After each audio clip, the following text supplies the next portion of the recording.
Hello বন্ধুরা, আবার একটা নতুন ব্লগ নিয়ে চলে এসেছি।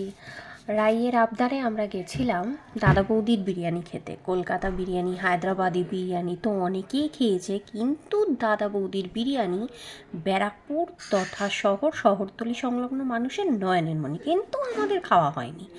আমি আর রায় কিন্তু প্রচুর বিরিয়ানি খেতে ভালোবাসি, তাই আজকে প্ল্যান করে আমরা চলে গেলাম যে দাদা বৌদির বিরিয়ানি। কলকাতা বিরিয়ানি প্রেমী অথচ দাদা বৌদির নাম শোনেনি, এটা এমন মানুষ খুঁজে পাওয়াটা খুব মুশকিল।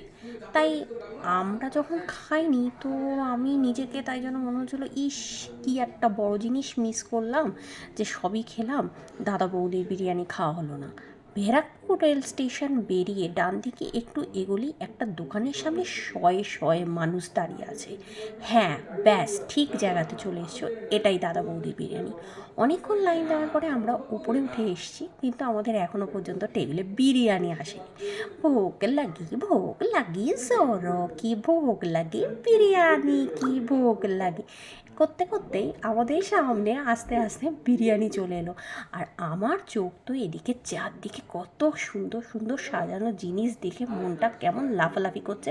মনে হচ্ছে এখানে যাই ফটো তুলি, ওখানে যাই ফটো তুলি, কিন্তু একদম এসব করা যাবে না। পুরো রেস্টুরেন্ট ভর্তি লোক। আমাদের বিরিয়ানিও যথারীতি প্লেটে সার্ভ হয়ে গেছে। আমার শাশুড়ি, আমার কর্তামশাই আর পার্থ, এরা তো সবাই মটন বিরিয়ানি খাবে, কিন্তু রাই আর আমি চিকেন বিরিয়ানি খাবো। ওপস, মাঝখানে একটা ভুল হয়ে গেল। পার্থ মটন বিরিয়ানি খায়নি, চিকেন বিরিয়ানিই খেয়েছে আমাদের সাথে। তো আমরা আমাদের টেবিলে বিরিয়ানি পড়ার সঙ্গে সঙ্গে তো একদম সব এক্সাইটেড হয়ে গেছিলাম। তো এখানকার বিরিয়ানির কোয়ালিটি ভীষণই ভালো, যথারীতি এটা কাউকে বলার অবকাশ রাখে না।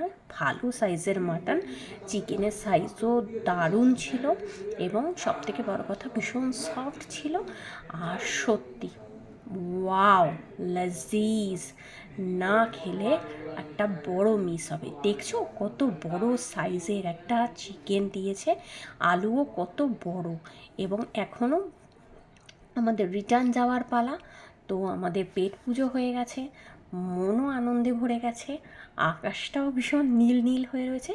তো চলো, টাটা, আবার একটা নেক্সট ব্লগে তোমাদের সঙ্গে দেখা হবে।